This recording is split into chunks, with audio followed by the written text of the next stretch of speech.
BJP को लगता है कि वो सपा को जो कहे सपा सुनेगी, लेकिन ऐसा कतई नहीं है। सपा सुनेगी तो, लेकिन उसका ऐसा माकूल जवाब देगी कि आप बगले झांकते दिखाई देंगे। यकीन नहीं आता तो फिर पूरा वीडियो देखना।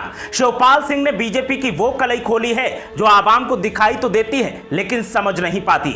अक्सर शिवपाल सिंह मुस्कुराकर विरोधियों पर वार करते हैं, कभी उन्हें तलखी वाले अंदाज में नहीं देखा होगा, लेकिन पहली बार शिवपाल सिंह ने तल्ख तेवर भी अख्तियार किए और पहली बार बीजेपी की बखिया भी उधेड़ दी और दो टूक लहजे में कुछ ऐसा कहा कि सब सन्न रह गए। खुद बीजेपी वालों के तोते उड़ गए। गजब बात यह है कि जिस आपातकाल यानी इमरजेंसी को लेकर बीजेपी तंज कसती है, उसी इमरजेंसी पर शिवपाल सिंह यादव ने बीजेपी को लपेटे में लिया है और ऐसा लपेटे में लिया कि बीजेपी वालों को अब काटो तो खून नहीं।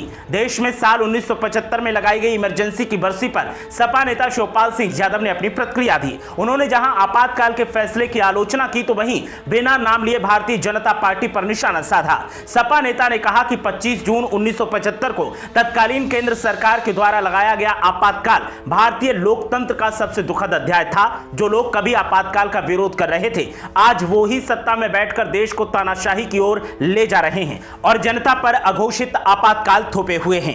आपातकाल के खिलाफ उठे हर स्वर को नमन। शिवपाल सिंह यादव का इतना कहना था कि बीजेपी वालों की ठनक गई। वैसे तो बीजेपी वाले चाचा शिवपाल सिंह के बयान पर बोलने से कतरा रहे हैं, लेकिन दबी जुबान में कलई खोलने से तिलमिलाहट में आरोप भी लगा रहे हैं। लेकिन दूसरी तरफ तमाम नेता इमरजेंसी पर कांग्रेस को कोस रहे हैं। इमरजेंसी की बरसी पर सीएम योगी आदित्यनाथ ने भी ट्वीट किया। उन्होंने लिखा कि भारत के महान लोकतंत्र को अक्षुण्ण रखने हेतु बिना डरे, बिना डिगे, बिना झुके क्रूर तानाशाही का प्रखर प्रतिकार करने वाले समस्त हुतात्माओं को नमन। इसके अलावा रक्षा मंत्री राजनाथ सिंह ने कहा कि भारतीय लोकतंत्र के इतिहास में आपातकाल को आज 48 साल बाद भी एक काले अध्याय के रूप में याद किया जाता है। रातों रात जिस तरह संविधान को ताक पर रखते हुए आपातकाल लगाया गया, वो सत्ता के दुरुपयोग, मनमानी और तानाशाही का आज भी सबसे बड़ा उदाहरण है।